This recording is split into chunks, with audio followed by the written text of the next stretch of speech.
So guys, I just wanted to drop a quick video today, this second day of spring, just to give you like a training update, what I've been doing throughout the week. I think I'm gonna make this a regular feature, just so you guys can know what I'm doing. So if you don't already follow me on Strava, go ahead and do that. That way you can see my runs actually as they happen. But because of my work schedule, I generally have an up week and a down week, just based on the number of days I work, the number of hours I work. So one week I can run more, the next week is generally a down week. This week is the end of an up week. So I haven't worked as much, which means I have run a little more. My total running this week comes in at 70.57 miles. I've also rode 192 miles on the Peloton. So that is a little higher than I usually do this week. Been making a bit more of an effort to spend some time in the saddle. Now my usual running miles are anywhere between 50 and 70 depending on the week, and my time that I spend in the saddle between 120 and 170. So substantially more riding this week, and I've noticed it because the last couple days I have just been incredibly hungry. I'm just eating non-stop, which isn't necessarily a bad thing. Okay, this is also the 79th day of the year, and it is my 79th day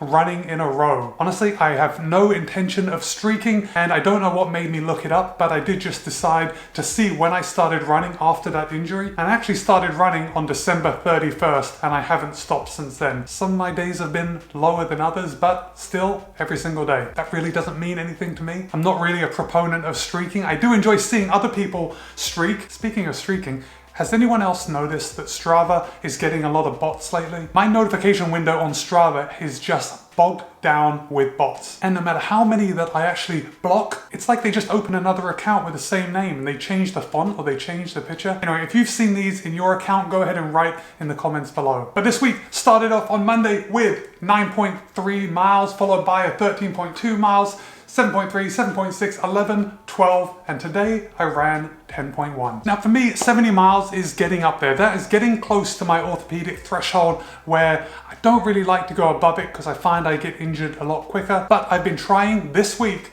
to be mindful about my training. And what does that mean to me? If you've been watching this channel for any length of time, you know that I just like going out and running. Not exactly putting in the work, just going out and logging those miles. But I have been trying to pick up the pace a little. I've been including strides on several of my runs, and I've had a couple of runs this week where I've done a fast finish. And I think that's really contributed to the level of fatigue that I'm feeling this week. Now, I wish I had some news to tell you about races, something that I'm actually training for, but right now, I still haven't had the vaccine, and although there aren't really races out there right now, I'm still not really comfortable going to a race. Hopefully I'll be getting that COVID vaccine in the next couple weeks. Then as we move into summer, perhaps I can start ramping up the training, getting more specific for some races throughout the summer. And then after summer is when I'm gonna have to start training for the full marathon season, which is really gonna be a tough one because training through the summer in Florida it's not fun. Let's just put it that way. Not exactly the most fun training environment. But of course, by that time, I'm going to be so gagging for a race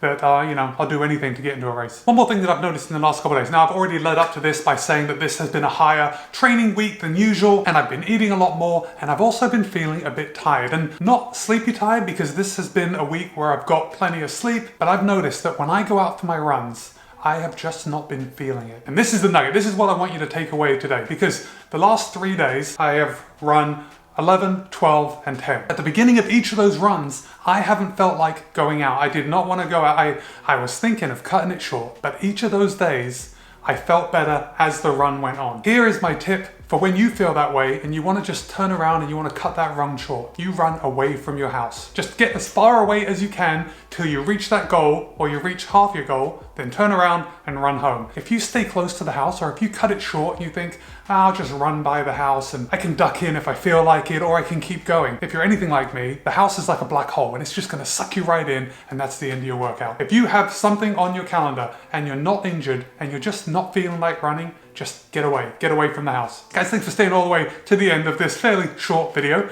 New running videos at least twice a week. Be kind, be happy, run well. I'll see you in a couple of days.